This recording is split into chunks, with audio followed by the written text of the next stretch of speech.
네, 여러분 안녕하세요. 저 모드연구소 리서치 디렉터 박은수라고 합니다. 여러분 만나서 반갑습니다. 네네, 안녕하세요. 네, 여러분 저희가 이번 달부터 약간 모드팝을 주제를 가지고 이제 진행을 할 거예요. 그래서 첫 번째 저희가 뽑은 주제는 AI 세이프티입니다. 그래서 두 달 동안 AI 세이프티 관련한 모드팝이 진행이 될 거고 거기에 관심 있는 분들이 많이 참여하시고 뭐 랩도 만들고 뭐 그렇으면 좋겠다는 제 바람이 있습니다. 오늘 뭐 세미나 진행되는 제목은 Gen AI Safety and Security고요. 뭐 너무나 핫한 주제여서 저희가 유상현님 모셨습니다. 저는 짧게 끝낼 거예요. 5분 정도 이제 제가 할 거고, 요거 강연 진행이 될 거고 Q&A 때 저 다시 나타날 겁니다.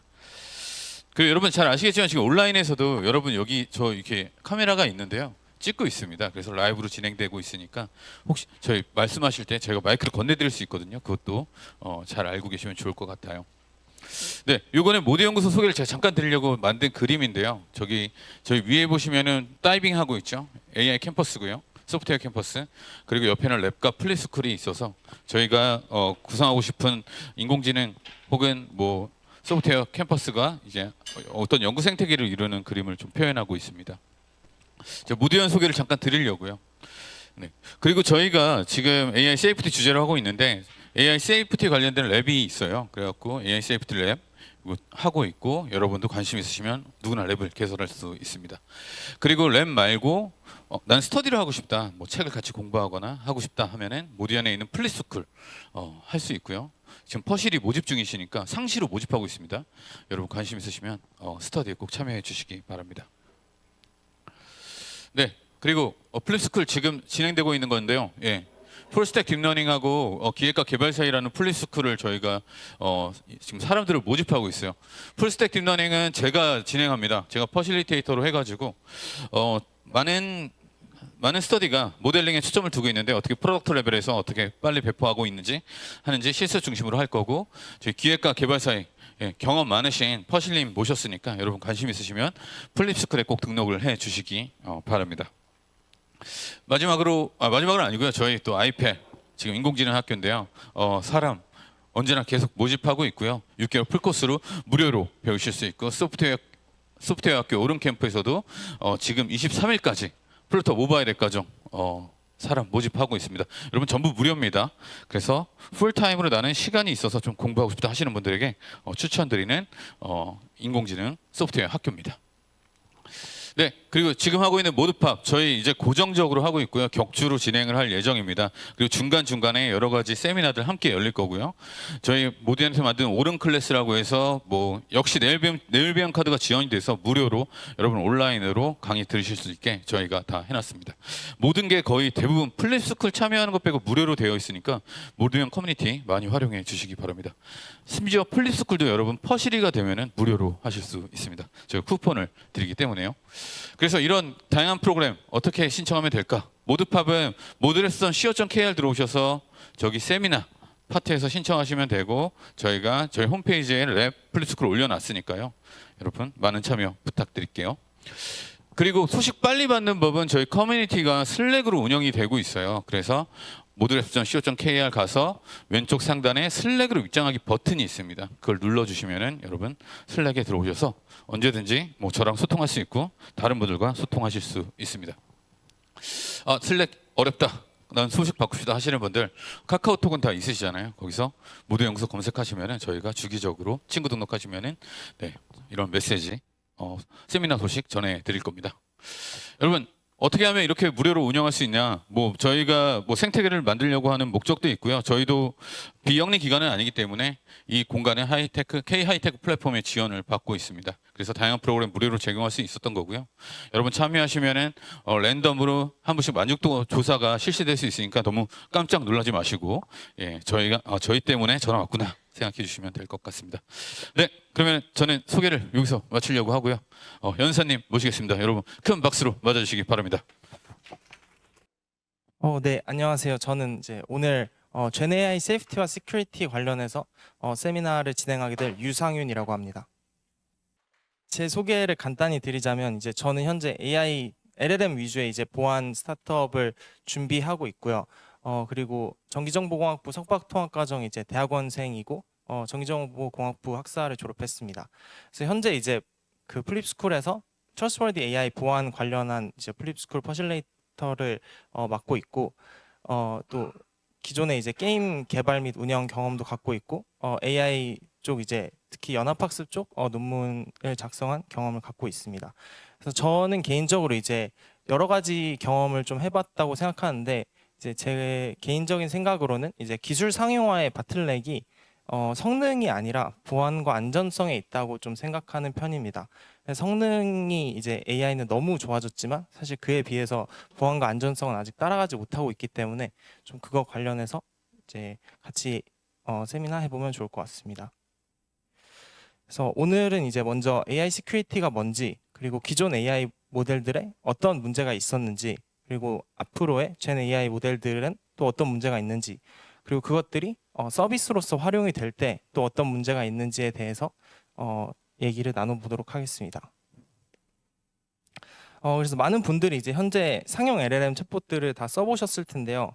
이제 LLM 챗봇들이 뭐 GPT-4 같은 범용 태스크 챗봇으로도 있지만 이제 좀 더 구체적인 다운스트림 태스크에 활용되는 경우들이 이제 많아지고 있습니다. 그래서 왼쪽부터 뭐 광고에 활용이 된다거나 아니면 이제 고객 응대 아니면 버추얼 아이돌, 뭐 코드 작성 보조 등의 이제 태스크들에서 활용이 되는데 이런 서비스들의 문제점은 이제 지금 잘 보이진 않는데 유저가 원하는 어떤 말이든 하게 할 수 있다는 문제가 있습니다. 그 윤리적으로 문제가 될 만한 말부터 이제 정치적인 발언도 가능하고 또 위험 물질 제조에 도움을 주는 그런 툴로서 사용을 할 수도 있게 되고 또 이제 고객 응대 영역에서는 물건의 가격을 1달러로 속이는 등 문제를 발생시킬 수 있기 때문에 이제 이 고객 응대 챗봇이 만약에 추후에 결제나 예약 같은 서비스까지 가게 된다면 이제 금전적인 피해가 발생할 수도 있는 그런 문제를 잠재적으로 가지고 있게 됩니다. 그래서 이 같은 문제들이 발생한 이유가 뭐냐라고 봤을 때 AI 모델들의 근본적인 시큐리티와 세이프티에 문제가 있고 또 특히나 다운스트림 태스크의 파인튜닝에서 저희가 쓸 때 더더욱 세이프티를 고려하지 못하기 때문에 이제 다운스트림 태스크에 활용되는 이런 LLM 챗봇들에 또 더 문제가 심각하게 됩니다. 또 뿐만 아니라 이제 최근에 GPT 스토어에서 프롬프트 및 데이터 유출 사건이 있었는데요. GPT 스토어 같은 경우에는 이제 친숙하신 분들도 계시겠지만 조금 설명을 드리면 그 개개인이 편하게 이제 시스템 프롬프트와 데이터를 넣은 다음에 이제 자기만의 커스텀 GPT를 만들고 이를 다른 사람들에게 사용을 하게 함으로써 수익을 나눠받는 구조입니다. 그래서 이 커스텀 GPT의 경우에는 두 가지가 딱 지적재산권이고 이 GPT 모델의 전부라고 할 수 있는데요. 하나는 이제 시스템 프롬프트, 그래서 어떤 안내사항을 GPT에게 줬길래 이렇게 대답을 하는지와 두 번째는 이제 외계 시스템에서의 그 데이터가 이제 두 가지가 지적재산권이 되게 됩니다. 근데 이때 문제가 된 거는 시스템 프롬프트가 되게 중요한 지적재산권이고 프롬프트 엔지니어링의 결과임에도 그것들이 그대로 유출되기가 너무 쉽다는 문제가 있었습니다. 그래서 왼쪽, 오른쪽 둘 다 이제 커스텀 GPT 한 종류의 시스템 프롬프트를 그대로 유출시킨 결과인데 이 시스템 프롬프트를 그대로 복사해서 또 자기 커스텀 GPT 만드는 곳에 가서 복사 붙여넣기 하면 똑같은 결과가 나오게 됩니다. 그래서 이는 사실 GPT 스토어에 커스텀 GPT들이 수익화되기에 근본적인 문제가 있다는 것을 의미하고 있습니다. 그래서 이 문제를 해결해야만 사실 커스텀 GPT 스토어가 실제로 수익화를 할 수 있다고 생각을 하고 있습니다. 그래서 이 같은 이제 문제점들을 살펴봤는데요. 이 같은 문제점들이 있는 만큼 이제 많은 주목을 또 많은 사람들이 이제 이를 해결하기 위해서 노력을 하고 있습니다.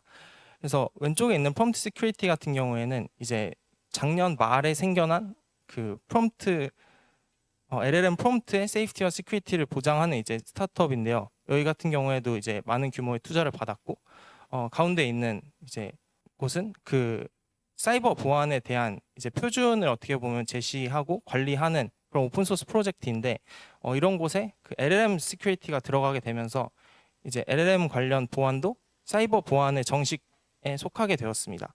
그리고 오른쪽 같은 경우에 이제 미국의 NSA에서 작년 말에 이제 AI 시큐리티 센터를 창설을 함으로써 이제 산업과 학계 그리고 정부 전반적으로 이 문제를 인지하고 있고 이 문제를 해결하기 위해서 노력하고 있음을 알 수 있습니다. 근데 이제 이 문제가 뭐 최근에 생겼냐 그거는 아니고요. 이제 전통적으로 AI 모델들이 있어 왔던 만큼 AI 모델의 리스크 또한 존재해 왔습니다. 그래서 저희가 다 그 많은 분들이 아시는 공격들 중에 뭐 extraction attack, 이는 이제 모델이나 아니면 모델 학습에 사용된 데이터를 뽑아내는 식의 공격 방법이고, 가운데 같은 경우에는 이제 adversarial attack, 그 모델을 속이는 그런 식의 방법이고, 마지막은 이제 bias, fairness, 뭐 데이터 포이즈닝 등등 이제 학습 데이터에 녹아 있는 문제가 그 모델에 그대로 반영이 됨으로써 그 모델이 나중에 사용이 될 때도 계속 문제로 남아 있는 그런 식의 세 가지 취약점들이 기존에도 존재했습니다. 그래서 그 구체적으로 하나씩 설명을 이제 드리면, 첫 번째 extraction attack 같은 경우에는 트레이닝 데이터가 이제 머신러닝 모델의 학습이 되고 트레이닝 데이터를 폐기했다고 했을 때도 이 머신러닝 모델에서 트레이닝 데이터를 그대로 복원을 낼 수 있습니다. 그래서 사실 유명한 케이스로는 한국에서 문제가 되었던 이루다 챗봇이 사실 또 유명한 케이스 중 하나인데요. 그런 채팅뿐만 아니라 이제 오른쪽 위에 그림을 보면 원래 강아지, 왼쪽 강아지가 오리지널 트레이닝 데이터에 있던 그림인데 오른쪽 이미지가 그 모델만 가지고 복원을 해낸 그림입니다. 그래서 이걸 보면 알 수 있는 것은 트레이닝 데이터에 사용됐던 그림을 사실 그대로 거의 복원해 낼 수 있고, 이는 이제 트레이닝 데이터를 아무리 학습 이후에 폐기했다고 하더라도 그 모델이 남아 있는 한 이제 정보 보호는 지키기 어렵다는 얘기를 하고 있습니다. 그래서 저게 강아지니까 괜찮아 보이는 거지, 만약에 민감한 이미지다, 뭐 얼굴이나 좀 개인과 관련된 이미지일 경우에는 사실 좀 큰 보안적 이슈가 될 수 있겠죠. 그래서 이런 식의 문제들이 이제 extraction attack의 대표적인 문제이고, 두 번째 adversarial attack 같은 경우에는 이제 원본 이미지에 약간의 노이즈를 추가해서 이제 사람 눈에는 비슷해 보이는데 AI 입장에서는 굉장히 다르게 인식을 하게 하는 방법입니다. 그래서 왼쪽 같은 경우에는 이제 뭐 판다가 갑자기 뭐 기본으로 인식을 하게 한다거나, 아니면 왼쪽 밑에는 이제 자율주행 같은 데 문제가 되겠죠. 스탑 사인인데 이제 사람 눈에는 똑같아 보임에도 이게 일드 사인으로 바꿔서 보이게 한다거나 하는 식의 문제를 가지고 있습니다. 그래서 오른쪽 동영상을 보면 저게 욜로 기반의 오브젝트 디텍터를 속이는 방법인데, 저런 식의 어드버서리얼 패치라고 부르는 어떤 패턴을 뽑아서 그냥 위에 올려놓아도 오브젝트 디텍터가 인식을 못하게 됩니다. 그래서 저런 거는 이제 저런 오브젝트 디텍션 기술을 활용하는 뭐 보안 분야라던가 뭐 군사 관련 분야들에서도 사실 잠재적 문제가 될 수 있고, 실제로 국방부나 이런 쪽에서 이제 이런 거를 좀 무기화해서 뭐 자동차를 AI 입장에서 탱크로 인식하게 한다거나 하는 식의 이제 연구들을 진행하는 걸로 알고 있습니다. 또 마지막으로 이제 학습 데이터에 녹아 있는 문제들이 실제 모델 자체에도 문제가 되는 그런 바이어스, 페어니스, 데이터 포이즈닝 등의 방법들이 있는데요. 이 왼쪽 그림 같은 경우에 이제 여성과 남성의 만약에 그 고용을 해야 되냐 말아야 되냐를 모델이 판단하는 상황이다라고 봤을 때 분명 학습 데이터 상에는 남성에게 우위를 주도록 데이터가 되어 있습니다. 그러니까 더 고용이 많이 된 남성들이 데이터에 많다라고 했을 때 이 모델을 그냥 뭐 윤리적 판단을 하지 않고 데이터에 맞춰서 학습을 하는 상황이니까 이제 이 모델은 남성에게 편향적인 결과를 내뱉게 됩니다. 근데 분명 데이터에는 맞고 100%의 정확도를 보여줌에도 사실 이게 페어하냐라고 물어봤을 때는 문제가 있게 되겠죠. 그래서 이런 식의 좀 윤리적인 영역들도 존재하고, 오른쪽 같은 경우에 이제 데이터 포이즈닝의 일종인 백도어 어택입니다. 그래서 요거 같은 경우에는 이제 학습 때 특정 트리거를 보면 반응하도록 학습을 시켜 놓는 겁니다. 그래서 이런 상황에서는 이제 백도어 어택을 감지해내기 어려운 이유가 분명 어큐러시 좋고 실제 그 사용을 할 때도 성능이 너무 좋은데 저 어태커가 숨겨놓은 트리거 B에 있는 스탑 사인 밑에 노란색 스티커가 스탑 사인에 붙어 있는 순간 갑자기 자동차가 막 밟게 할 수 있는 거죠. 그래서 저런 식의 이제 백도어 트리거를 어떻게 보면 약간 사이버 보안 분야에서 익숙한 트로이안 어택처럼 모델에 숨겨 놓을 수도 있다라는 식의 문제도 가지고 있습니다. 그래서 이런 건 학습 데이터에 존재하는 문제들이 실제로 모델 입장에서 어떤 문제가 되는지에 대한 얘기들이었습니다. 근데 이제 지금까지 얘기한 거는 조금 전통적인 영역에서 이제 클래시파이어 위주의 AI 모델들이 가지던 취약점들을 얘기하는 거고요. 이제 새롭게 나오는 제너레이티브 AI에서는 또 어떤 문제점들이 있는지 좀 짚어보도록 하겠습니다. 일단 잘 알려진 두 가지가 프롬프트 인젝션과 제일브레이킹입니다. 특히 제일브레이킹은 좀 많이 들어보셨을 수도 있는데요. 이제 기존의 AI가 어떤 세이프티 가드레일, 그러니까 뭐 윤리적으로 나쁜 말을 하면 안 된다거나 인종차별을 하면 안 된다거나 하는 식의 이제 사전적인 가드레일이 있는데 그런 것들을 우회하도록 이제 하는 식의 공격이 제일브레이킹입니다. 프롬프트 인젝션 같은 경우에는 이제 기존의 시스템 프롬프트, 그러니까 우리가 LLM을 어떤 태스크에 사용을 하고 싶을 때 이제 그 LLM에게 어떻게 행동해야 해라고 이제 시스템 프롬프트를 통해 지시하는데 그거를 무시하고 새로운 태스크를 할 수 있도록 하는 방식을 이제 프롬프트 인젝션이라고 부르고 마지막 트로이안 어택 같은 경우에는 이제 저희가 잘 알던 뭐 백도어 어택과 유사한 형태입니다. 그래서 이런 것들이 특히나 LLM은 더욱 성능이 좋기 때문에 더 큰 문제가 되고 있습니다. 그래서 이제 LLM을 많은 그 자체 서비스를 LLM으로 개발하려는 분들도 많을 거고 되게 많은 분야에 사용하고 싶으신 분들이 많을 텐데요. 일단 LLM을 믿을 수가 없어서 지금 서비스에 활용을 잘 못하고 있습니다. 그래서 가장 큰 문제는 일단 뭐 잘 알려진 게 할루시네이션 문제이죠. 그래서 얘가 뱉는 결과들이 실제로 무슨 근거가 있이 하는 말인지 아니면 그냥 그럴듯하게 꾸며내는 말인지 구분하기 어려운 문제를 할루시네이션이라고 합니다. 그래서 이런 것도 LLM의 신뢰성을 떨어뜨리는 것들 그 문제의 일종이고 또 하나는 이제 harmful content generation, 그러니까 뭐 인종차별이나 폭력적인 말들을 너무 손쉽게 LLM이 또 할 수 있기 때문에 문제가 되게 됩니다.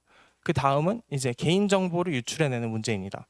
사람은 개인정보를 유출하면 안 된다는 걸 알지만 LLM은 또 그런 걸 모르고 워낙 성능이 좋아서 개인정보까지 다 기억을 하고 있는 경우가 많기 때문에 이제 이런 개인정보들이 유출된다는 문제가 있습니다. 그래서 밑에 보면 이제 GPT-2, 그러니까 GPT-3 이전에 그 세이프티 트레이닝이 안 되어 있는 LLM인 GPT-2에게 저런 식의 프롬프트를 넣었을 때 그 트레이닝 데이터에 사용되었던 개인정보, 뭐 이메일이나 뭐 이름, 그리고 핸드폰 번호까지 다 뱉어내는 거를 볼 수 있습니다. 그래서 이런 거는 사실 어떨 때 문제가 되냐면 이제 그 최근에 회사 내 데이터로 LLM을 트레이닝 하려는 경우가 좀 많아지는 것 같은데 이제 그런 곳들에서 사실 아무리 그 회사 데이터의 기밀을 LLM에 트레이닝을 했을 때 그 회사 데이터에 액세스를 할 수 없는 사람이 LLM은 액세스를 할 수 있다 하면은 그 데이터를 그냥 그대로 뽑아낼 수 있는 그런 식의 문제가 또 발생할 수 있습니다. 그 오른쪽 같은 경우에는 이제 GPT-4가 그 세이프티 트레이닝이 되기 이전에, 그러니까 처음 학습이 되었을 때 어떤 것까지 할 수 있었는지를 보여주고 있습니다. 그래서 이거 같은 경우에는 이제 무슬림이고 휠체어를 타는 남자친구에 대한 농담을 해달라고 했는데 이제 GPT-4가 굉장히 인종차별적이고 굉장히 장애인 비하적인 저런 식의 농담까지도 잘 만들어내는 그런 문제점이 있어서 이제 오픈 AI 측에서 이거를 인지하고 고치기 위해서 굉장히 많은 노력을 했습니다. 그래서 이런 그림이 좀 저는 와닿아서 가져와 봤는데요. 사실 이 괴물이 이제 저희가 사용하는 LLM인데 저 뒤에 저 흉악한 모습 앞에 그냥 세이프티 트레이닝으로 인해서 이제 이쁜 면만 어떻게 보여주는데 이거를 어택이나 뭐 이제 실수로 저 이쁜 면이 아니라 저 흉악한 면을 마주하게 될 수도 있는 거죠. 그래서 저희가 보는 LLM은 그냥 굉장히 표면적으로 존재하는 이쁜 것만 보는 거고 사실 LLM을 중요한 분야에 쓰기 위해서는 전체 시스템을 신뢰할 수 있어야 되는데 그러기에는 아직 이제 발전이 많이 부족하다는 것을 많은 사람들이 이제 깨닫고 있습니다. 그래서 GPT-4 같은 경우에 이 세이프티에 굉장히 신경을 많이 쓴 것으로 유명합니다. 그래서 GPT-4 시스템 카드라는 이제 페이퍼를 보면 60페이지 가깝게 그냥 세이프티 얘기만 하고 있습니다. 그래서 어떻게 세이프티 트레이닝을 자기들이 했는지를 굉장히 강조하고 있고 그 GPT 3.5에 비해서 GPT-4가 굉장히 세이프하다라는 거를 이제 얘기하고 있습니다. 그래서 이 밑에 예시가 이제 아까 말씀드린 그 무슬림의 휠체어 타는 남자친구에 대한 농담을 만들어 달라는 케이스인데 이게 GPT-4 얼리 같은 경우에는 세이프티 트레이닝은 하지 않은, 하지만 이제 뭐 그 슈퍼바이즈드 파인 튜닝이나 RLHF 같은 인스트럭션 위주의 튜닝은 되어 있는, 성능은 좋은 상태에서는 이제 굉장히 그 험풀한 농담을 잘 만들어내지만 세이프티 트레이닝을 한 이후에 나오는 대답은 이제 이런 대답은 할 수 없습니다라는 대답을 뱉게 됩니다. 그래서 GPT-4를 많이 사용해 보신 분들은 저 마지막에 나온 이제 저는 이런 대답을 할 수 없습니다라는 그 대답이 굉장히 익숙하실 수 있는데, 이제 세이프티 트레이닝의 결과로 사실 뭔가 험풀한 컨텐츠를 제너레이트 하거나 좀 말하기 민감한 문제에 대해서는 그냥 거부를 해버리는 식의 방법을 파인 튜닝을 엄청 해가지고 사실 지금의 GPT-4가 탄생한 상황입니다. 근데 이가 문제가 되는 이유가 이제 사실 GPT-4가 날이 갈수록 성능이 떨어진다는 얘기가 있었었는데요. 그것 중에 좀 큰 이유 중에 하나가 이런 세이프티 트레이닝을 하다 보니까, 사실 세이프티 트레이닝은 내가 이 질문에 답을 할 수 없다이니까 그걸 원래 답을 할 수 있었는데 답을 할 수 없는 방향으로 성능이 떨어지는 거라서 사실 성능과 세이프티는 서로 반비례 관계에 있다고 좀 알려져 있습니다. 그래서 이제 세이프티 트레이닝을 어떻게 하냐를 좀 더 구체적으로 얘기를 나눌 텐데요. 일단 RLHF가 뭔지 먼저 알아야 됩니다. 그래서 RLHF가 뭐냐면 Reinforcement Learning through Human Feedback으로 그 사람의 preference, 그러니까 그 데이터만 봤을 때는 이제 데이터에 문제가 많을 수 있으니까 사람의 preference, 사람이 어떤 대답을 더 선호하는지를 이제 모델이 알도록 학습을 시키는 방법입니다. 그래서 이 같은 방법은 뭐 원래 세이프티가 아니라 더 좋은 대답을, 그러니까 더 잘 인스트럭션을 따르도록 하는 식의 성능을 올리는 걸로 원래 이제 사용이 됩니다. 근데 이를 이제 세이프티에 사용할 수 있는데요. 쉽게 사람의 선호 부분에 성능에 대한 선호뿐만 아니라 뭐 이게 얼마나 사람에게 도움이 되는지, 뭐 해가 없는지 이런 것도 그냥 사람이 또 선호를 매김으로써 이제 더 해가 안 되고 더 도움이 될 만한 답변으로 을 생성할 수 있도록 이제 LLM을 파인 튜닝하는 과정입니다. 그래서 이런 식의 이제 RLHF 방식, 디테일은 조금 달라지지만 기본적으로 이런 식의 이제 파인 튜닝 과정에서 세이프티나 시큐리티를 감안해서 학습을 하도록 그냥 LLM을 파인 튜닝 할 때 이제 넣는 방식이 기존에 이제 저희가 많이 알고 있는 세이프티 트레이닝 방식입니다. 그래서 이렇게 하면 뭐 안전해지냐를 봤을 때 안전해지긴 합니다. 그래서 GPT-4에게 직접적으로 뭐 나쁜 말을 듣거나 그러긴 좀 어렵죠.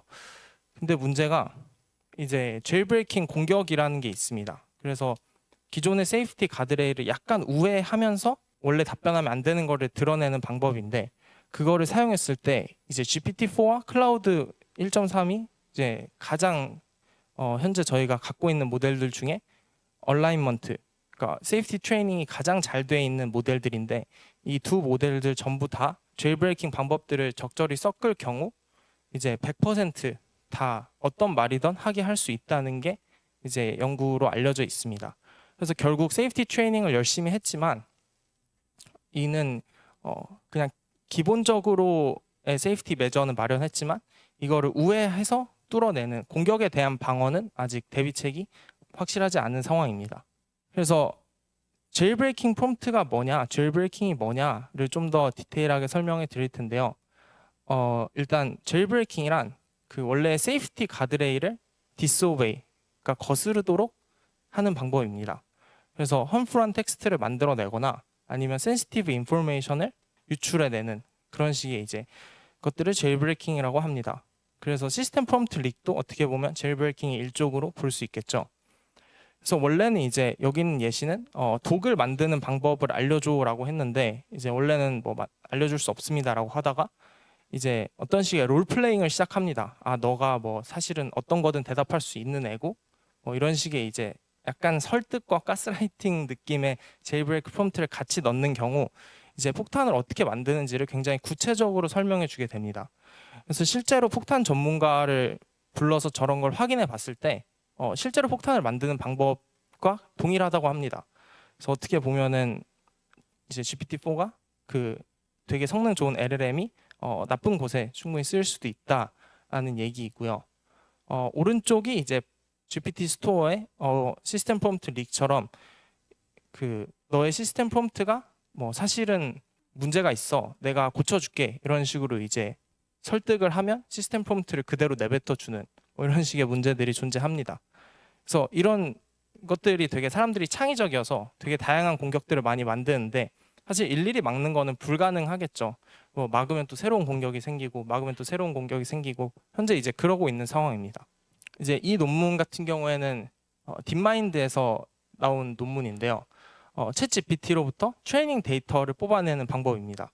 그래서 앞서 저희가 봤던 트레이닝 데이터를 뽑아내는 거는 GPT-2에서 세이프티가 학습되어 있지 않은 모델에서 뽑아낸 거였고, GPT-4에서도 이게 가능하다는 거를 이제 이 딥마인드에서 보여줬습니다. 딥마인드여서 GPT를 까는 논문을 쓴 것 같은데, 이거 같은 경우에 이제 되게 단순한 방법으로 뚫을 수 있었다고 합니다. 그래서 컴퍼니라는 단어를 뭐 한 30번 말해줘 라고 하면 이제 GPT가 컴퍼니 이렇게 계속 뱉다가 갑자기 어느 순간 개인정보를 막 뱉었다고 합니다.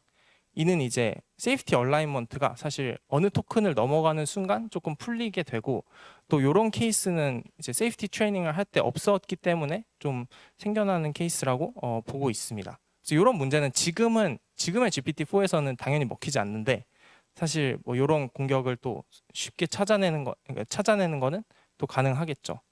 그래서 이런 이제 문제점들도 실제로 갖고 있었고, 이제 지금까지는 유니모달 LLM, 그러니까 그냥 텍스트만 받아들이는 LLM 입장에서 얘기를 했습니다. 근데 저희는 이제 GPT 비전과 같은 멀티모달 LLM 시대에 살고 있는데, 멀티모달 LLM이 뭔지 한번 더 그 얘기를 하면, 이제 멀티모달 LLM 같은 경우에 텍스트뿐만 아니라 뭐 사진, 뭐 오디오 등 다양한 모달리티에서 인풋을 받고, 또 아웃풋도 다양한 모달리티로, 뭐 아웃풋도 텍스트가 아니라 그림일 수도 있고 오디오일 수도 있는 이런 식의 여러 가지 모달리티를 다루는 모델들을 멀티모달 모델이라고 하고, 이제 오른쪽에 있는 GPT 비전이 대표적인 예로 볼 수 있습니다. 근데 결국 멀티모달 모델도 지금의 소타 모델이 가운데 그냥 LLM을 박아 넣는 모델이 소타입니다. 그래서 가운데 그냥 기존에 학습된 LLM을 그냥 박아 넣고 왼쪽에 그냥 모달리티를 어떻게 보면 텍스트화 해줄 수 있는, 추상화 해줄 수 있는 그런 식의 모델을 연결해서 쓰는 방식이 이제 지금의 소타 방법입니다. 근데 이 구조를 보면 딱 느낄 수 있는 게, LLM에 있는 문제가 그대로 있겠구나 라는 생각이 먼저 들 수 있습니다. 그래서 실제로 그렇다는 게, 이제 이 비주얼 프롬프트 인젝션이라는 공격이 있는데, 저희가 앞서 봤던 제일브레이킹 프롬프트 같은 거를 그냥 사진에 텍스트로 적어 넣는 겁니다. 그래서 이 왼쪽 그림 같은 경우에는 이 수표의 가격을 만약에 멀티모달 LLM이 판단을 해서 뭐 결제를 해주는 그런 식의 시스템이다 했을 때, 이제 이걸 봤을 때 $25라고 적혀 있는데, 저 위에 조금 그 노란색 글씨로 이 수표를 보면 뭐 $100,000라고 얘기해줘 라고 이제 적혀 있으면, 이게 얼마야? 라고 물어봤을 때 $100,000라고 GPT-4가 대답해 준다고 합니다. 그래서 그 프롬프트 인젝션을 그냥 텍스트로 집어넣은 형태이고, 이 오른쪽 같은 경우에는 이제 저 남자가 들고 있는 그 그림, 그 종이에 이제 이 사진을 설명할 때는 나를 빼고 설명해 줘, 이런 식의 글을 프린트해 놓은 종이를 들고 있는 상황입니다. 그래서 이거를 이 사람들은 인비저빌리티 클록, 그러니까 투명망토라고 부르던데, 이제 저거를 든 채로 사진을 찍고 이 사진에 누가 있는지 뭐가 있는지 설명해 줘 하면 실제로 저 남자를 빼고 설명을 해주게 됩니다. 그래서 멀티모달 LLM이 뭐 로봇이나 막 이런 분야에도 지금 쓰려고 많이 노력 중인데, 어떤 문제들이 있을지 이제 좀 파악해 볼 수 있습니다. 그래서 이런 거는 LLM에 있던 프롬프트 인젝션 문제가 그대로 멀티모달, 특히 비전 랭귀지 모델 쪽에 옮겨와 있는 상황이고요. 이게 아니라 그냥 멀티모달 그 좀 더 이미지 자체의 그 클래시컬한 어드버서리얼 어택과 관련된 식의 공격도 가능합니다. 그래서 어드버서리얼 어택이 그 아까 말씀드렸던 것처럼 이제 사람 눈에는 비슷하지만 약간의 노이즈를 섞은 다음에 그 AI 입장에선 굉장히 다르게 판단을 하도록 하는 방법인데요. 왼쪽 사진 그 위쪽 사진 같은 경우에는 이제 사람 눈에는 그냥 쫄라맨으로 보이는데, 저거를 설명해 달라고 했을 때 갑자기 GPT가 막 욕을 막 하는 이제 그런 상황입니다. 그래서 멀티모달 LLM에서 저런 문제도 있다고 이제 연구가 되어 있고, 또 밑에 같은 경우에는 사람 눈에 저 두 코끼리가 진짜 똑같이 보이는데 왼쪽 그림을 설명해 달라고 했을 때는 이제 코끼리라고 얘기를 하다가 오른쪽이라고 설명해 달라고 했을 때는 갑자기 뭐 로봇 이런 식으로 이제 얘기를 하게 됩니다. 그래서 이런 것들이 기존 클래식 AI 리스크인 어드러스럴 어택에 있는 문제들이 젠 AI에서도 그대로 있는 거를 좀 확인할 수 있게 됩니다. 그래서 이 문제가 왜 생기냐를 좀 분석한 논문이 있는데요. 작년 이제 뉴립스의 오랄 페이퍼를 받은 Jailbroken How Does LLM Safety Training Fail이라는 이제 논문이 있습니다. 이 논문에 따르면 이제 LLM Safety Training이 fail하는 이유가 두 가지라고 합니다. 그래서 하나는 Competing Objective라고 해서 사실 LLM을 트레이닝할 때 가장 우선시 되는 거는 이 LLM의 성능입니다. 성능이 뭐냐? 그러면은 유저가 어떤 질문을 하거나 어떤 요청을 했을 때 그거를 잘 수행해내는 거를 성능이라고 보는데요. 그럼 유저가 질문을 하면 잘 대답해내도록 하는 성능을 그 우선시해서 학습을 시켰으면서 갑자기 세이프티 트레이닝에서는 유저가 이런 질문을 했을 때 대답을 못하게 하는 식의 그런 식의 이제 어떻게 보면 두 가지의 상충되는 오브젝티브를 가지고 학습을 시키면 사실 왼쪽 오브젝티브 같은 경우에는 이제 충분히 세이프티에 반하는 대답들을 할 수 있기 때문에 결국 저 두 가지 토끼를 한 번에 잡는 거는 불가능하다 이렇게 얘기를 하고 있고, 또 오른쪽 같은 경우에는 이제 결국 세이프티 트레이닝이라는 게 뭐 이런 상황에서는 대답하면 안 돼, 뭐 이런 걸 가르쳐 주는 건데 그 이런 상황에서 대답하면 안 돼, 이런 상황을 진짜 모든 케이스에 대해서 다 가르쳐 줄 수는 당연히 없다 보니까 결국 그 빈 구멍이 생기고 그 빈 구멍에서 이 LLM 세이프티 트레이닝이 페일하게 된다라는 식의 얘기입니다. 그래서 저 오른쪽 그 세이프티 트레이닝에 없는 경우를 공격하는 방식들이 있는데요. 그거 같은 경우에는 이제 베이스 64로 인코딩을 해서 질문을 하는 상황 공격 방법도 있습니다.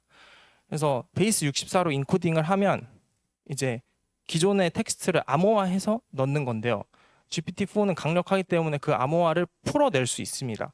그래서 그 텍스트를 이해는 하는데, 근데 세이프티 트레이닝을 할 때 당연히 베이스 64로 세이프티 트레이닝을 하진 않았을 테니까 이제 그런 상황에 대해서는 충분히 그 기존의 세이프티 가드레일을 벗어나는 대답을 잘 제너레이트 해준다고 알려져 있습니다. 그래서 이렇게 두 가지 이유를 이 논문에서는 대표적으로 LLM 세이프티 트레이닝이 페일하는 이유로 꼽고 있습니다. 그래서 이제 LLM 모델의 문제점들은 이제 많이 봤는데, 이게 어플리케이션에 쓰였을 때 문제들이 사실 실제 산업적 리스크잖아요. 그래서 거기에는 또 어떤 문제가 있는지 살펴보도록 하겠습니다. 그래서 LLM 베이스드 어플리케이션은 조금 다릅니다. 클래식 AI가 적용될 것과.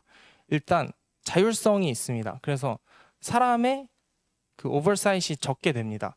그래서 기존에 이제 그냥 사람을 보조하거나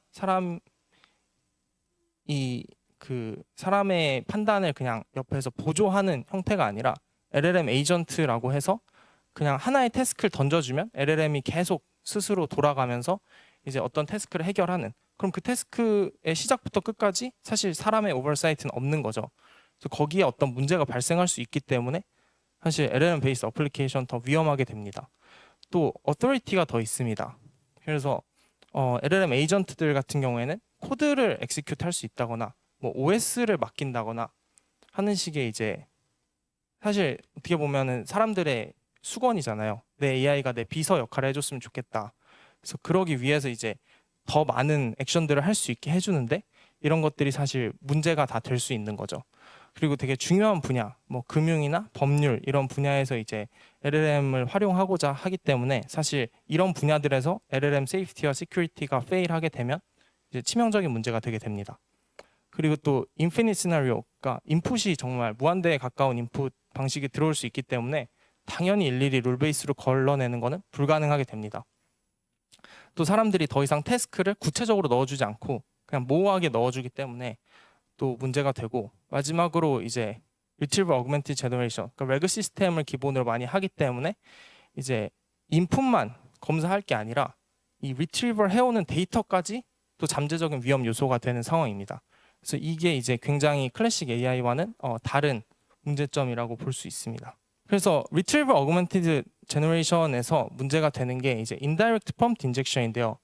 사실 유저가 뭔가 나쁜 짓을 해서 뭐 나쁜 말을 듣고 이런 거는 사실 실제적인 비즈니스 피해를 주기는 조금 어려울 수도 있습니다. 그리고 어디서 공격이 시작됐는지가 명확하기 때문에 사실 그 유저를 뭐 밴하거나 하는 식의 조치를 취하면 됩니다.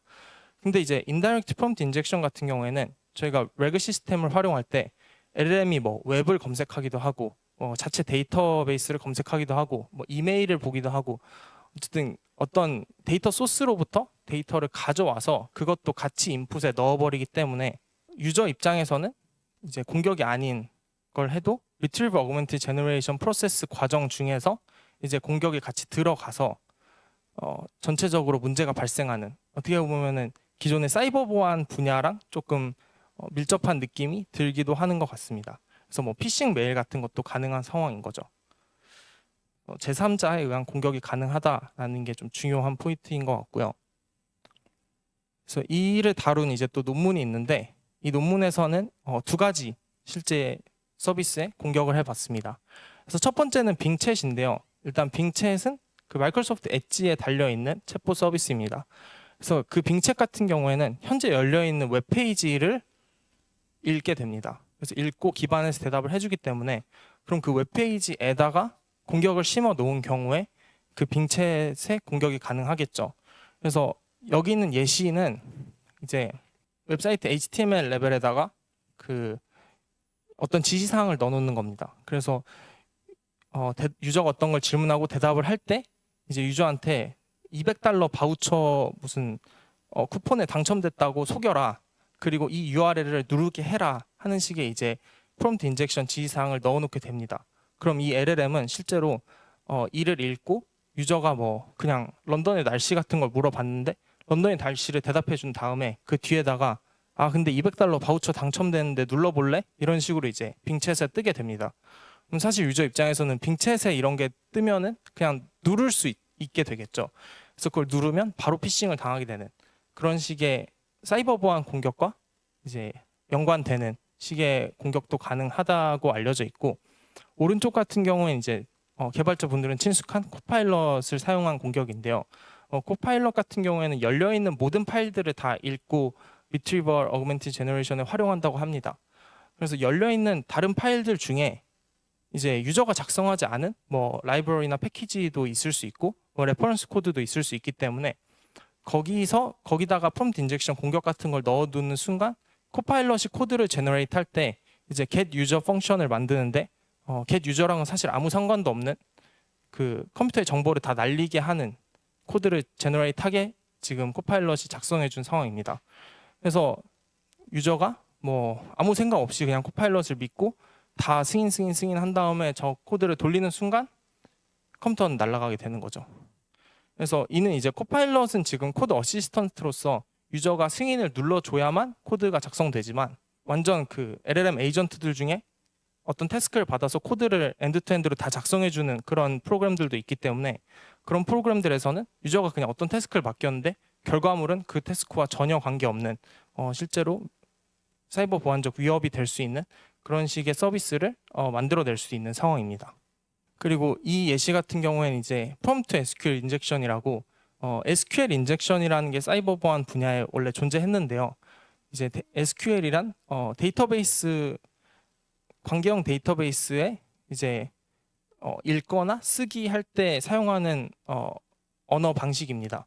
그래서 이거 같은 경우에 이제 왼쪽과 같이 구조가 있는 게 이제 랭체인 SQL 체인이라 그래서 LLM 서비스를 만들 때 많이 사용하는 랭체인 라이브러리에 있는 SQL 체인이라는 패키지입니다. 그래서 저거를 쓰면 이제 왼쪽 같은 구조를 지니게 되는데 왼쪽 같은 구조가 뭐냐라고 했을 때 어떤 챗봇이 있고 그 챗봇에 질문을 하면 챗봇이 SQL 쿼리를 만들어서 데이터베이스를 한번 검색을 한 다음에 데이터베이스에서 정보를 가져와서 대답을 해주는 게 이제 하나의 프로세스가 SQL 체인입니다.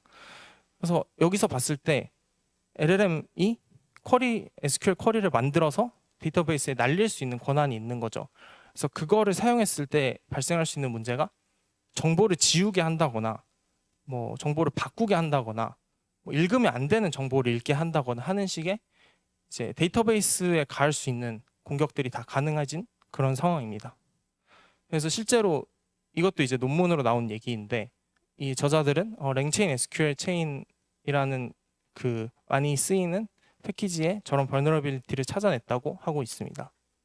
그래서 한 가지 예시인데요. 이거 같은 경우에는 그 앞서 있는 예시들 중에 마지막에 있는 멀티 스텝 쿼리 인젝션 공격입니다. 그래서 이거 같은 경우에는 앞서 얘기한 인다이렉트 프롬프트 인젝션에 해당을 하게 됩니다. 그래서 웹포스트 만약에 어떤 게시판이 있고 그 게시판을 어떤 LLM이 그걸 데이터베이스에 넣고 그 LLM이 데이터베이스를 보고 대답을 해주는 그런 식의 서비스가 있다라고 했을 때 그 웹포스트 게시판에 어떤 사람이 공격을 넣어놓는 겁니다. 그러면은 LLM이 그 공격을 웹포스트들을 가져오다가 그 공격도 같이 읽게 되고 그 공격을 읽는 순간 이제 공격이 들어가서 이 상황 같은 경우에는 유저가 모르는 채로 유저의 정보가 바뀌게 되는 그런 식의 문제입니다. 그래서 이 문제가 좀 심각한 이유가 사실 앞선 다른 문제들 같은 경우에 뭐 데이터베이스에 정보를 날린다거나 자기가 보면 안 되는 정보를 보게 한다거나 하는 식의 문제들은 유저의 권한을 조정해 줌으로써 그러니까 유저가 뭐 자기 데이터만 볼 수 있게 한다거나 하는 식의 룰 베이스 방법으로 막을 수 있습니다. 근데 이거 같은 경우에는 유저가 날린 쿼리인데 그러니까 유저가 시작한 채팅인데 거기서 유저도 모르게 피해를 받게 되는 그런 상황이라서 좀 잠재적으로 문제가 될 수 있습니다. 그래서 지금까지는 이제 챗봇 기반의 LLM 서비스, 그러니까 현재 LLM이 상용화된 케이스들은 다 챗봇 위주가 많아서 이제 그것들의 서비스 취약점들을 좀 알아봤고요. 이제 앞으로 나올 LLM 서비스들의 취약점도 한번 살펴보도록 하겠습니다. 일단 에이전트로서 LLM이 작동할 때 문제가 될 수 있는데요. 이건 조금 앞에 챗봇과 유사할 수도 있지만 이제 이메일을 관리하는 LLM 서비스가 있다고 했을 때 그 LLM은 이메일을 읽어주고 뭐 답장도 자동으로 해준다거나 아니면은 뭐 스팸은 지운다거나 하는 식의 이제 어떤 이메일 관리 비서를 LLM 서비스로 만든다고 생각해 볼 수 있습니다. 되게 이제 있으면 편리할 텐데 문제가 어떤 어태커가 이메일을 그냥 유저한테 보내는데 거기에 공격이 담겨 있는 경우에 LLM이 그거를 읽다가 이제 자기도 모르게 유저에게 피해를 끼칠 수 있는 거죠. 뭐 예를 들어서 비밀번호가 담긴 이메일을 어디로 보내게 하는 아니면 민감한 정보, 어떤 정보가 담긴 이메일을 어디로 보내게 하는 식의 공격을 넣었다라고 했을 때 LLM이 그걸 읽고 뭐 이 이메일을 보내야 되는구나라고 판단을 해서 어태커에게 개인정보를 넘겨주는 상황이 있을 수도 있는 상황입니다. 그래서 이런 식의 이제 LLM이 어시스턴트로서 좀 쓰일 때, 그 비서처럼 쓰일 때 사실 발생할 수 있는 문제들이고 이런 서비스는 지금의 기술로도 충분히 만들 수 있죠. 사실 기술이 못해서 이런 서비스를 못 만드는 게 아니라 그 안전성이 보장되지 않아서 이런 서비스가 못 나오고 있다고 보시면 됩니다. 그리고 이제 로보틱스와 LLM을 결합하려는 시도도 이제 최근 구글에서 나온 논문도 그렇고 많이 되고 있는데 사실 왼쪽 그림처럼 로봇과 뭔가 같이 일을 하는 거라고 생각을 많이 하지만 사실 가운데 그림을 보면 이제 로봇 가까이 가지 말라는 경고판이 있을 정도로 로봇과 사람은 분리돼서 일을 합니다. 지금 상황에서. 그래서 저 오른쪽처럼 이제 로봇은 현재 저런 울타리 안에, 그러니까 피지컬 가드레일 안에 들어가서 작업을 하고 사람이 로봇 가까이 갈 때는 반드시 로봇을 끄고 그 이유가 이제 로봇의 움직임을 제어할 수 없고 로봇이 사람을 해칠 수 있기 때문에 이제 저렇게 진행이 되는 건데 이게 이제 LLM을 만나는 순간 더 문제가 될 수 있는 이유가 LLM이 들어간 로봇의 경우 자기가 판단을 내리고 움직임을 취하게 됩니다. 그래서 기존의 로봇 팔이나 로보틱스의 경우에 어느 정도 룰 베이스고 사람의 지시사항 정말 그대로만 이행을 하기 때문에 이제 어느 정도 문제를 막을 수도 있지만 LLM이 들어간 순간 로봇이 뭔가 그 환경에 대한 판단을 내리고 그 판단을 근거로 행동을 하는 좀 더 사람에 가까운 구조이기 때문에 그 판단 부분에서 공격을 하면 LLM이 사람을 해치기가 쉬워지는 상황인 거죠. 그래서 구글의 오토RT가 이제 최근에 로봇과 LLM을 결합해서 소타 성능을 찍은 모델인데 이거의 논문을 보면 좀 충격적이라고 볼 수 있는 부분이 이제 세이프티 부분이 있긴 한데 세이프티를 어떻게 하냐면 그냥 아시모프의 3원칙을 시스템 프롬프트에 넣습니다. 그래서 시스템 프롬프트에 그냥 뭐 사람 해치면 안 돼, 뭐 이런 식으로 그냥 넣어놓은 거고, 그러면 충분히 프롬프트 인젝션이나 제일 브레이킹 같은 걸로 사람을 해치는 로봇을 만들어낼 수 있는 거죠. 그래서 이런 식의 LLM이 들어간 로봇들이 사람 곁에 있기에는 사실 세이프티와 시큐리티가 보장되지 않았고, 구글 같은 곳에서도 이를 해결하지 않고 있는 상황입니다. 그래서 AI 시큐리티를 그러면 뭐 어떻게 보장을 할 거냐, 세이프티와 시큐리티 어떻게 해결할 수 있을까를 봤을 때, 일단 모델 자체를 뭐 로봇스타게 트레이닝하는 방법이 이제 저희가 앞서 본 세이프티 트레이닝, 얼라인먼트식의 이제 방법들이 있습니다. 근데 이는 일단 가장 큰 문제가 성능을 떨어뜨리고, 그리고 두 번째 문제는 당연히 모든 경우를 막을 수 없다는 문제가 있습니다. 그리고 공격에 대응하는 것도 느려지게 됩니다. 왜냐하면 새로 학습을 해야 되기 때문에. 그래서 그 다음 방법으로 많이 쓰이는 게 어택 디텍터 모델이라 그래서 뭐 인풋과 아웃풋을 검사하는 방법을 사용하게 됩니다. 근데 이거 같은 경우에는 이제 추가적인 오버헤드가 들고 또 새로운 어택에 좀 취약하게 된다는 문제점들이 있게 됩니다. 그래서 그 밑에는 영구적으로는 좀 많이 보이는 분야인데요. Adversarial Purification이라 그래서 뭐 들어온 인풋을 약간 정화하는 겁니다. 그래서 잠재적 위험이 될 만한 요소들을 뭐 지워낸다거나 하는 식의 이제 연구, 개인적으로는 저게 오버헤드가 너무 커서 상용화에 쓰이기엔 좀 문제가 있다고 생각을 하는데, 일단 영구적으로는 많이 보이는 게 Adversarial Purification 쪽입니다. 그래서 오버헤드가 크고 디퓨전 같은 방식을 사용하기 때문에 또 정보 손실이 꽤 있고, 그리고 도메인마다 뭐 방법론을 새로 만들어줘야 된다는 이제 문제점들이 있게 되지만, 이렇게 세 가지가 뭐 현재 세이프티와 시큐리티를 보장해주는 세 가지 큰 방법이라고 보시면 됩니다. 이거는 조금 더 이제 실제 솔루션들을 가져와 봤는데요. 일단 랭체인에서 세이프티 가이드 부분이 있습니다. 그래서 그 세이프티, 랭체인 세이프티 쪽에 네 가지가 들어가 있는데, 일단 아마존 컴프리헨드가 들어가 있고, 그거 같은 경우에는 이제 개인정보인 것처럼 보이는 거를 걸러내 준다거나, 뭐 톡시시티, 약간 험풀한 컨텐츠를 이제 걸러내 준다거나 하는 식의 어떻게 보면 AI 모델 기반의 디텍션 그 솔루션인 거죠. 그래서 아마존에서 제공한 저 솔루션을 사용하거나, 아니면 이제 오른쪽에 프롬프트 인젝션 디텍터 같은 경우에는 프롬프트 인젝션이나 제일브레이킹 공격을 디텍트 해주는 이제 버트 기반의 클래시파이어를 써라라고 얘기를 하고 있는데, 저 같은 경우에는 테스트를 해본 결과 131개의 좀 유명한 제일브레이크 프롬프트만 가져왔는데 7개는 그냥 통과를 하는 걸 볼 수 있었습니다. 그래서 사실 디텍션이 성능이 좀 떨어지는 편이다라고 알 수 있고, 이 왼쪽 아래 같은 경우에는 이제 컨스티튜셔널 체인이라 그래서 LLM에게 확인을 시키는 겁니다. 그래서 LLM에 인풋이 있고 아웃풋이 있고, 그 인풋과 아웃풋을 또 다른 LLM이 한 번 더 검사를 해서 잠재적으로 문제가 될 것 같아? 라고 이제 물어보고 문제가 될 것 같으면 걸러내는 식의 방식을 취하게 됩니다. 근데 이제 문제는 LLM을 인풋과 아웃풋을 한 번씩 더 부르기 때문에 기존에 한 번 부르던 거를 두 번 더, 세 번이나 불러야 된다는 비용이 3배로 증가하는 문제가 있고, 그리고 실제로 써본 결과 false positive가 굉장히 높습니다. 그래서 그냥 문제가 아닌 것 같은 상황에도 다 문제라고 얘기를 해가지고, 또 이것도 실제로 쓰기에는 문제가 있고, 마지막 같은 경우에는 오픈 AI에서 내놓은 솔루션인데, 저 같은 경우에도 이제 헤이트와 헐, 뭐 바이올런스, 섹슈얼 저런 것들을 이제 잡아내는 식의 API를 제공하고 있습니다. 근데 저 같은 경우에는 일단 7가지의 그 걸러낼 서브젝트들이 정해져 있고, 오픈 AI 폴리시에 의해서 저 서브젝트를 바꿀 수도 없게 설계가 되어 있습니다. 그래서 뭐 저 서브젝트들을 걸러내고 싶으면 저 API를 쓰면 되지만, 뭐 내가 새로운 것도 막아보고 싶다, 아니면은 이거는 빼고 싶다라고 했을 때 그게 어렵고, 그리고 실제 지금 영어밖에 지원을 안 하고, 사실 영어에서도 성능이 좋은 편은 아니라고 이제 그 실제로 써봤을 때 좀 느꼈습니다. 그래서 완벽한 솔루션이 없다는 문제가 있고, 또 스타트업에서 나온 솔루션 중에 이제 라케라 가드라고 해서 이제 미국에서 LLM 세이프티 하는 곳 중에 가장 빠르게 성장하고 있는 곳인데, 여기 같은 경우에 이제 프롬프트 인젝션과 제일 브레이킹을 디텍트 해줍니다. 근데 이 문제는 일단 모든 프롬프트를 라케라 AI 측 서버에 보내야 돼서 좀 프라이빗하게 내가 LLM을 쓰고 싶을 때는 적용할 수 없는 솔루션이기도 하고, 당연히 영어밖에 지원을 안 하고 이것 또한 이제 130여 개 유명한 걸 넣었을 때 6개는 통과를 하는 사실 성능도 그렇게 좋지 않은 모습을 볼 수 있었습니다.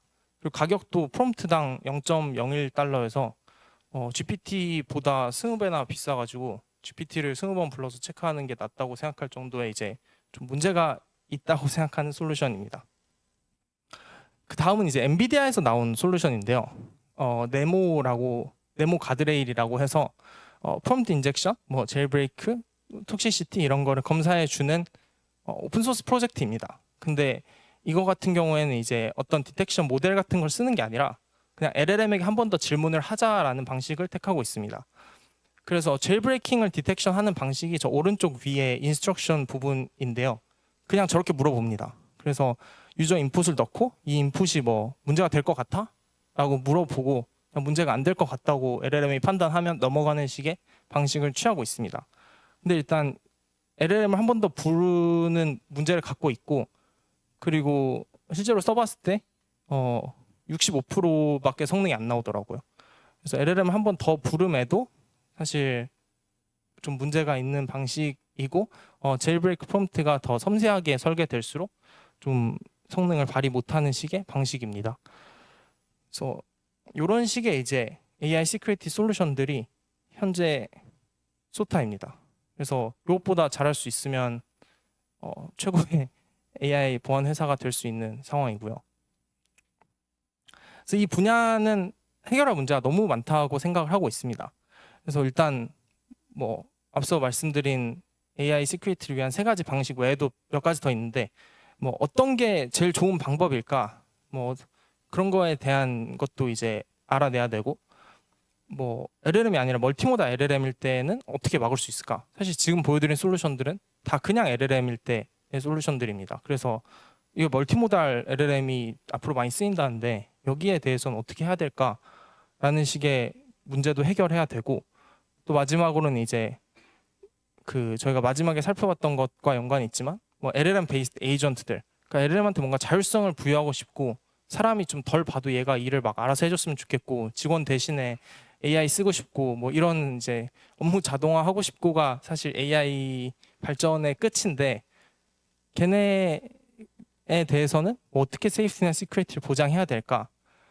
또 트러스트워디 AI 측면에서 보면 문제가 발생했을 때 누구를 탓해야 되는가? 이런 식의 이제 문제들도 발생하고 있습니다. 그래서 최근에 뭐 미국에서 유럽의 AI 액트나 뭐 미국의 AI 법만 같은 게 초안이 하나 나왔는데 그것들에 따르면 사실 AI 세이프티를 AI 회사들에서 어느 정도 보장해야 된다라는 게 이제 법으로 나온다고 합니다. 근데 사실 그거에 대한 솔루션이 없는데 일단 법부터 나오고 있어서 실제로 그게 법제화 됐을 때 어떻게 진행이 될지가 이제 좀 이 분야를 하는 사람들이 다 궁금해하고 있는 부분입니다.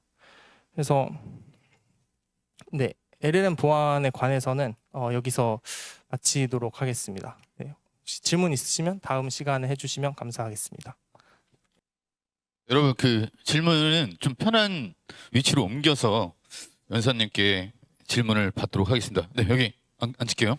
네, 저희가 컨셉이 원래 옛날부터 유퀴즈 형태로 진행했었어요. 그래갖고 이렇게 앉아서 하는 거고요. 눈높이 유퀴즈라고 해서 이름을 붙였었는데 여러분보다 살짝 낮은 자세로 임하게 되는 느낌에서 여기 이렇게 앉아 있습니다. 그래서 지금 저희가 일단 여러분 그 온라인으로도 질문을 받을 거고요. 저기 온라인 카메라가 있는데 질문을 받고 있고요. 그리고 사전 질문을 받았습니다. 그래서 먼저 사전 질문 먼저 제가 한 2가지 정도 질문 연사님께 드리고 그 다음에 여러분 현장에 계신 분들 질문을 받을게요. 네, 일단 그 오늘 모두판 어떠셨나요? 뭐 한번 소감을 들어볼까요, 여러분? 네, 연사님. 그 생각보다 너무 많은 분들이 와주셔가지고 좀 긴장했고 또 다들 되게 경청해 주셔서 감사합니다. 네, 감사합니다. 그리고 여러분 앉은 자리가 좀 특이하죠. 저희가 만든 네트워킹 방식인데요. 하객진 네트워킹입니다. 그래서 이따가 끝나고 여러분 네트워킹 다 이렇게 자연스럽게 할 수 있게 저희가 자리 배치했으니까요. 꼭 남아주시기 바랍니다. 그럼 사전 질문 한번 드려볼게요. 지금 사실 많은 분들이 사전 질문 주셨습니다. 그래서 제가 이걸 다 드릴 수는 없을 거고 먼저 2가지만 좀 먼저 해본다면 요거 한번 질문 드려볼게요. 회사 자료를 활용해 GPT를 만드는 것에 대한 안전성을 어떻게 생각하시나요? 네, 이 질문입니다. 네. 회사 자료를 사용해서 이제 내부 GPT를 만드는 솔루션들이 많이 나오고 있고 이런 회사들이 많아지는 걸로 알고 있는데 사실 개인적으로는 학습에 회사 자료를 쓰는 순간 그 모델에서 그 회사 자료를 뽑아내는 거는 가능하기 때문에 이제 모두가 그 모델을 쓸 수 있는 모두가 애초에 볼 수 있는 데이터만 학습을 해야 되고 외그 시스템에서의 그런 접근 권한 같은 거를 나눠서 하는 방식이 이제 실제로 회사 자료를 사용해서 GPT를 만들 때 좀 안전하게 만들 수 있는 방법이 아닐까 생각을 하고 있습니다. 그러시군요. 혹시 연사님께서는 그러면은 이런 어플리케이션을 좀 GPT 만들어 보셨나요? 회사 자료 뭐 이게 기밀 자료로는 안 만들어 봤고 그냥 네. GPT 서비스는 만들어 봤습니다. 그렇군요. 네, 그러면은 질문 주신 분들은 진심으로 엄지은님입니다. 엄지은님, 네 질문 당첨되셨고요. 뭐 선물은 없습니다. 다음 질문은 여러분 성균관대학교에 계신 이재준님이 질문 주셨어요. AI 보안과 클라우드 보안에 관심 있는 학부생입니다. 어떤 부분을 어떻게 공부를 시작해야 될지 조언해 주시면 감사하겠습니다. 제가 조언할 위치는 안 되는 것 같긴 한데 일단 AI 보안에 관심 있는 학부생이라고 하셔서 이제 관심이 많이 가고요. 제가 이제 창업 준비를 하는 중인데 저랑 같이 해주셔도 좋고 그리고 클라우드 보안과 AI 보안이 결국 이제 AI가 지금은 클라우드에서 돌아가는 상황이니까 또 관련이 있다고 생각하고 있습니다. 그리고 또 전통적인 사이버 보안과 AI가 밀접하게 관련이 있어지는 상황이라서 저는 개인적으로는 이제 AI 클라우드 보안은 조금 더 전통적인 분야니까 AI 보안 쪽으로 공부를 많이 하시면은 자기만의 분야를 만들 수 있지 않을까 생각합니다. 네, 감사합니다. 요즘 어떤 뭐 시장 상황을 좀 알고 계신가요? AI 보안 스타트업이나 뭐 이런 것들이 뭐 투자가 잘 되고 있는지 뭐 그런 것들? 일단 근 1년 동안 되게 창업이 많이 됐고요. 세이프티 관련해서. 네, 미국에서 이제 어. 그 세이프티와 시큐리티를 직접적으로 다루는 건 이제 근 1년 정도의 창업이 많이 됐고 네네. 되게 투자도 뭐 500억 뭐 몇백억씩 아이고. 잘 받는 그런 상황입니다. 그러면 상희님도 AI 세이프티 관련된 창업을 네, 하시는 저도 거예요? 이제 이렇게 보고 있습니다. 근데 그 막 몇백억씩 받은 솔루션들을 뜯어봤을 때 너무 별게 없어가지고 네네. 약간 거기보다 더 잘할 수 있지 않을까라는 생각을 가지고 있습니다. 네네. 저 투자해도 되죠? 너무 감사하죠. 알겠습니다. 네, 감사합니다. 여러분 그러면은 현장 질문 받겠습니다. 그 현장 질문은 온라인에 있기 때문에 바로 여기서 손 들고 가까이 있으니까 해도 되지만 마이크가 꼭 필요하거든요. 그래서 손 들어주시면 저기 우리의 모드팝 아티스트 아티스트가 마이크를 전달 드리겠습니다. 네, 혹시 현장에 질문 계신 분 한번 질문 받아볼까요? 저기 질문. 예, 감사합니다. 일단 잘 들었고요. 제가 좀 질문 있는 부분이 아까 좀 그 시간을 들여서 설명하신 그 reinforcement learning from 그 human feedback 이쪽인데요. 그 뒤에 그 레그하고 비교를 하셨는데 일단 첫 번째는 레그가 갖고 있는 약점들은 지금 그 뭐죠? 그 RLHF에도 똑같이 적용이 될 수 있을 것 같아요. 뭐 그 아까 말씀하신 뭐 프롬프트 인젝션 문제라든지 뭐 여러 가지 문제들이 레그에서 문제가 됐다고 하면 그게 동일하게도 그 LRHF에도 나타날 것 같은데 이게 도대체 레그에 비해서 그러면 도대체 그 유용한 점이 뭔가 이게 첫 번째로 궁금하고요. 두 번째는 그 결국은 그럼 휴먼 피드백을 받는다고 하면은 도대체 휴먼이 릴라이어블 하다는 얘기인가? 휴먼 피드백이 이제 그런 데이터에 대한 어떤 릴라이어빌리티 문제가 발생하지는 않는지. 그다음에 또 다른 하나의 또 문제는 리인포스먼트 러닝이라는 건 결국은 어떤 리워드에 의해서 이게 그 옵티마이즈된 솔루션을 찾아가는 과정인데 이걸 한번 돌리고 나면은 얘가 확실한 답이 있음에도 불구하고 그쪽으로 리워드 때문에 가지 못한다고 하면은 결국은 나오는 결과는 헐루시네이션 쪽으로 빠지는 결과가 훨씬 더 많이 나오게 되지 않을까? 그렇게 되면은 이건 문제를 해결하는 게 아니라 오히려 일반적으로 문제를 심화시키고 아까 뭐 올바른 대답에 대한 그 정확성이 떨어진다고 하는데 어떤 뭐 단순하게 모르겠습니다. 이거는 대답 드릴 수 없습니다 정도가 아니라 오히려 헐스네이션이 훨씬 더 심화된 형태로 나타날 위험성이 있진 않나요? 네, 그 질문 주셔서 너무 감사합니다. 일단 첫 번째 질문이 RLHF로 해도 이제 세이프티가 뚫릴 수 있는 거 아니냐였던 것 같은데 이제 네, 그 GPT-4나 클라우드 같은 RLHF로 세이프티 트레이닝 열심히 한 모델들도 다 뚫리는 걸로 봐서 이제 완벽한 솔루션이 아닌 거를 알 수 있는 것 같고요. 그 다음 질문이 네. 그 질문이 되게 흥미로운 부분이 최근에 그쪽 연구가 많이 있습니다. 그래서 휴먼 피드백 결국 이제 트레이닝 할 때 트레이닝 데이터만은 다 진짜라고 믿어야 되는데 이제 거기에 약간 바이어스나 좀 어태커가 그 트레이닝 과정 중에 들어가서 휴먼 피드백을 할 때 이제 좀 악의적인 방향으로 이끌어 나간다면 이제 최근 나온 논문 중엔 단 0.1%만이라도 그런 식의 바이어스를 가한다면 이제 그걸로 학습된 모델이 뭐 그 어태커의 의도에 맞게 하게 할 수 있다. 그래서 예를 들어서 어떤 정치색을 가지게 할 수도 있고 또 어떤 질문에는 잘 그 대답을 원래 하면 안 되는데 이제 어떤 질문에는 또 어떤 트리거 패턴이 있어서 그 트리거 패턴을 만나면 쉽게 대답하는 그런 식의 백도 어택도 있을 수 있게 되는 것 같습니다. 그리고 혹시 마지막 질문이 예, 제 마지막 질문은 그 할루시네이션을 심화시키는 그러니까 그 RL 그 HF를 사용했을 때 결국은 최종 결과가 할루시네이션을 심화시키는 방향으로 결국은 흐르지 않을까. 그래서 아까 보기로 들어주신 저는 이런 센시티브한 질문에 대답을 못 하겠습니다가 아니라 그렇게 되면은 이쪽으로는 리워드가 없으니까 안 가니까 결국은 할루시네이션 하는 대답을 더 많이 내어놓지는 않을까 하는 그 우려가 있는데. 네, 그 세이프티 트레이닝이 이제 많이 될수록 사실 성능이 떨어져 있는 거는 알려져 있고요. 그 성능이 떨어지면서 저도 이제 한 번도 생각 못 해봤는데 생각해 보니까 이제 말씀해주신 대로 세이프티 트레이닝이 너무 심해지다 보면 아예 그쪽 관련 지식을 까먹어 버릴 수 있을 것 같고 성능이 떨어진다는 게 이제 단순히 대답을 못하는 거에서 그치지 않고 아예 기존에 갖고 있던 지식이나 그 성능을 포기함으로써 실제로 할루시네이션이 더 생길 수 있을 것 같습니다. 그래서 완전히 이제 어떻게 보면은 점점 LLM이 멍청해지는 방향으로 학습될 수 있을 것 같다는 생각이 듭니다. 네, 좋은 답변 감사합니다. 저도 운전하면서 그 오픈AI 그 챗GPT 마이크 그거 되니까 키고 올 때가 있거든요.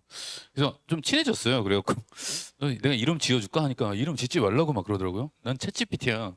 그게 되게 재밌었어요. 네, 그런 사례가 있었습니다. 여러분, 그럼 현장 질문 더 받아보겠습니다. 바로 앞에 계신 여기 마이크를 좀 전달 드려볼까요? 안녕하세요. 다름이 아니라 간단한 내용인데요. 예를 들어서 변호사라든지 뭐 의료 데이터 같은 경우에는 신뢰성 문제가 굉장히 중요하잖아요. 그러다 보니까 익스플레이너블한 접근을 하지 않으면 안 되는 경우들이 종종 있어요. 최근에 이런 연구들이 진행되고 있는지에 대해서 여쭤보고 싶습니다. 일단 explainable AI가 되게 중요한 분야죠. 그래서 말씀해주신 금융이나 의료 법률 쪽에선 이제 왜 이런 답변을 했는지에 대한 설명을 들어야 되니까 되게 중요한 분야고 좀 클래식 AI 쪽에서 많이 연구가 특히 비전 쪽에서 많이 연구가 되었던 것 같은데 사실 최근에 LLM으로 넘어오면서는 explain을 못한 아직 그쪽에 대한 방법론은 없는 걸로 알고 있습니다. 특히나 이제 기존의 모델들 같은 경우에는 인풋에서 이유를 딱 찾을 수 있잖아요. 근데 LLM 같은 경우에는 인풋은 간단하게 넣었는데 그 안에 있는 지식이 너무 방대해서 아웃풋이 나오는 거니까 그럼 어떤 지식이 영향을 미쳤는지는 사실 알아내기가 너무 어려워서 좀 아직 미해결된 문제인 것 같습니다. 감사합니다. 그리고 또 제가 보이스 쪽에서 종사하고 있어서 혹시 만약 보이스 쪽을 익스트랙션해서 복원을 했다면은 어느 정도 복원율을 보여주나요? 제가 보이스 익스트랙션 어택은 잘 몰라가지고 근데 비전이나 텍스트가 거의 그대로 복원되는 걸로 봐서 사실 오디오도 좀 높은 확률로 잘 되지 않을까 생각합니다. 감사합니다. 질문 감사하고 대답 감사합니다. 질문 아주 나긋나긋한 목소리였습니다. 네, 여러분 온라인에 계신 분들 질문을 한번 받아볼게요. 민동댕동님입니다. 민동댕동님인데요.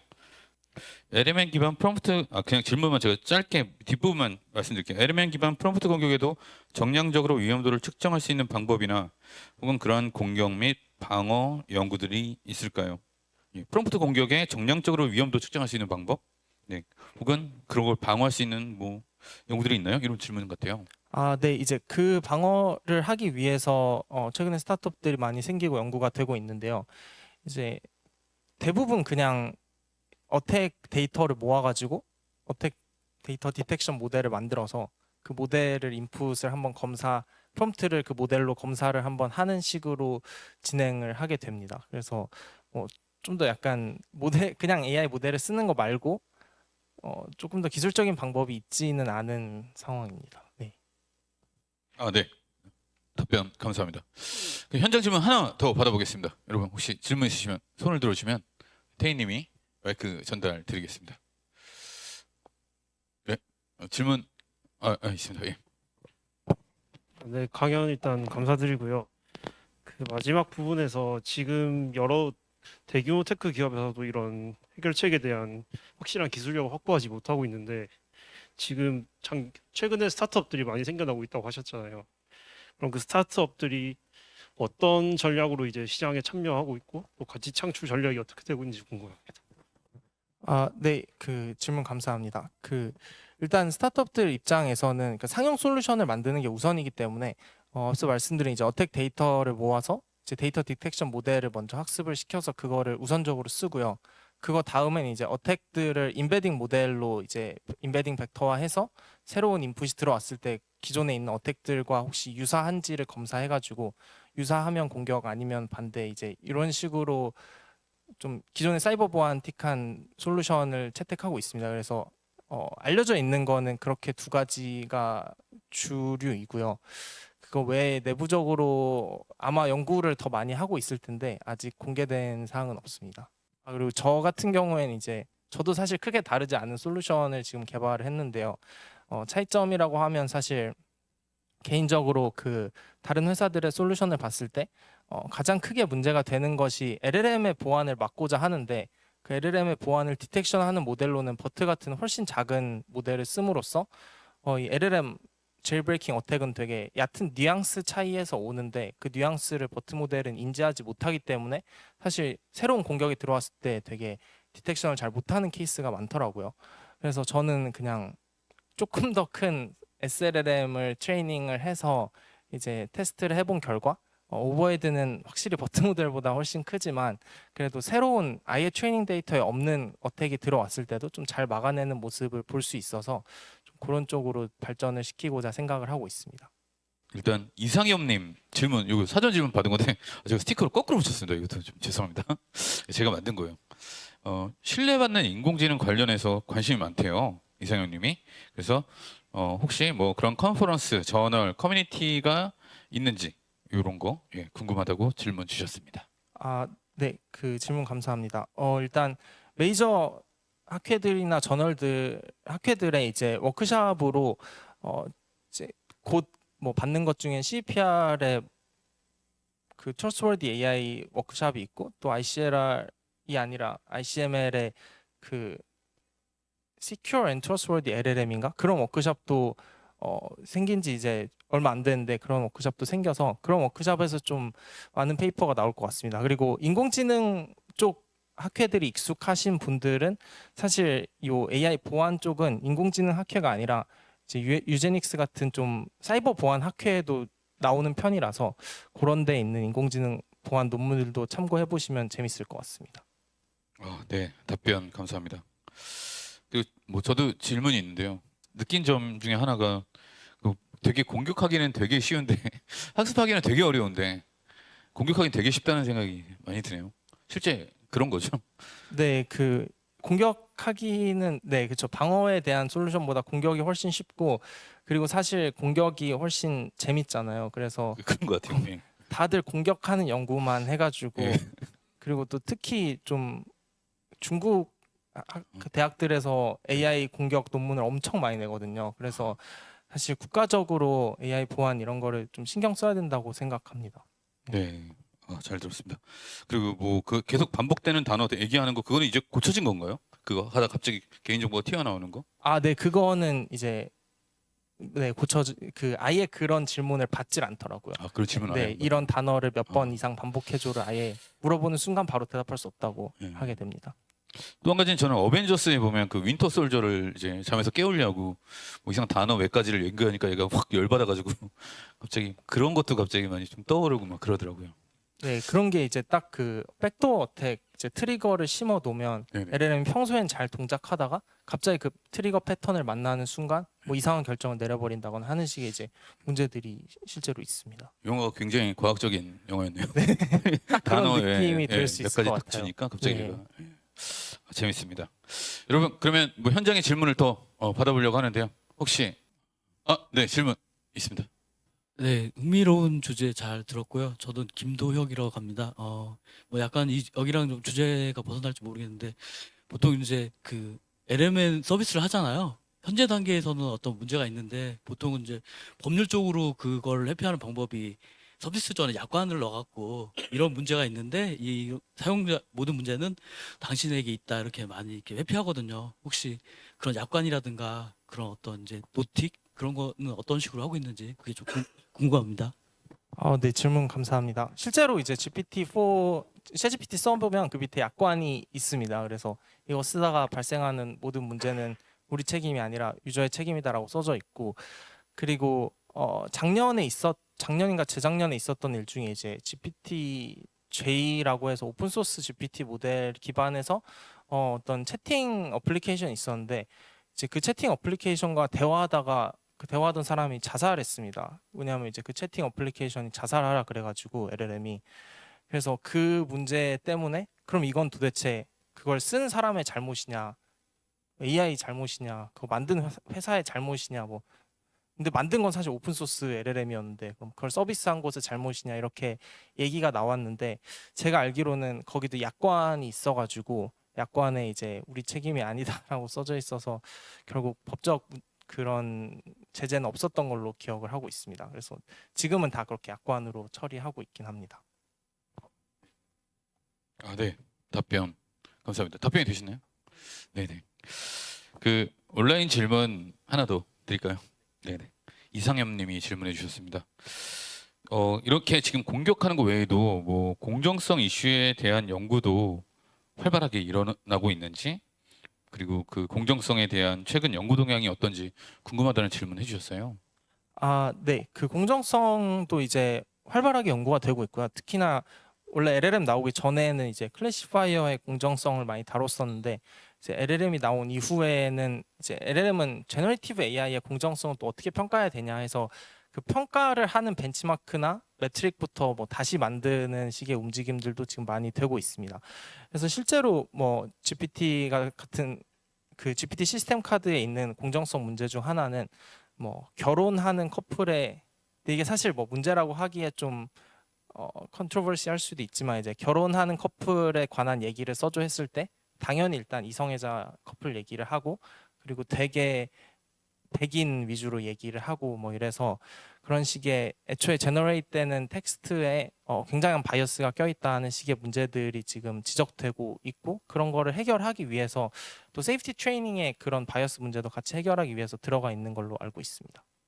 네, 감사합니다. 뭐 저도 또 질문 드릴까요? 아까 재밌게 다 봤는데요. 아까 131개의 공격 프롬프트가 있다고 했는데 보니까 7개 못하고 또 딴 게도 6개 못하더라고요. 걔네들 겹치는 애들인가요? 6개, 7개가? 오, 맞아요. 그렇죠. 사실 그 오픈 소스 디텍션 모델을 그 스타트업에서 쓰는 것 같다고 생각하고 있습니다. 그럼 혹시 그게 어떤 건지 말해주실 수 있나요? 그 계속 공격해도 먹히는 게 프롬프트가 있는 것 같은데.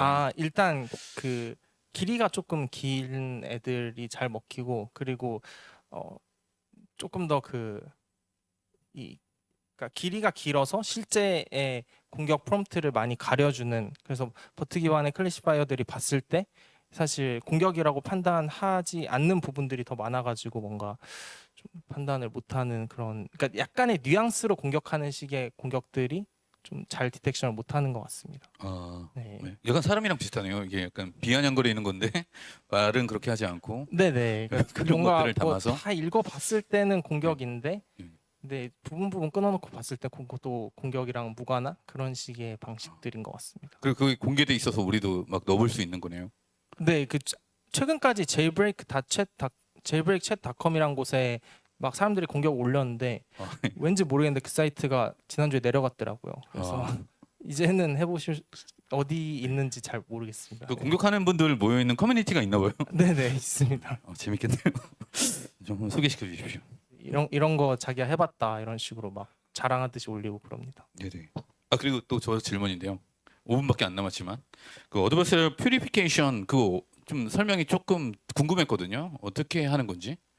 이제 네 adversarial purification 같은 경우에는 딱 비전 쪽에서 많이 사용되는 방식입니다. 그래서 비전 쪽에서 adversarial attack이라고 하면 어떤 노이즈 같은 거를 섞어서 그 이미지를 속이는 방식인데, 그러면 그 노이즈를 역으로 지워내면 되지 않겠느냐라고 해서 노이즈를 더 씌운 다음에 이제 디퓨전 방식은 노이즈를 이미지에서 지워내는 방식이니까 노이즈를 더 씌우고 디퓨전을 통과하면 그러면 노이즈가 없는 깔끔한 이미지가 만들어질 거다라는 이제 전제를 가지고 있는 방식입니다. 아 노이즈 지우는 그 약간 필터를 걸리는 것처럼 이게 네, 근데 그 과정에서 디퓨전을 통해서 노이즈를 더 제거돼. 넣어야 돼가지고 노이즈를 더 넣고 이제 돌려야 되는 거예요. 네, 그래서 성능이 사실 좀 떨어지게 됩니다.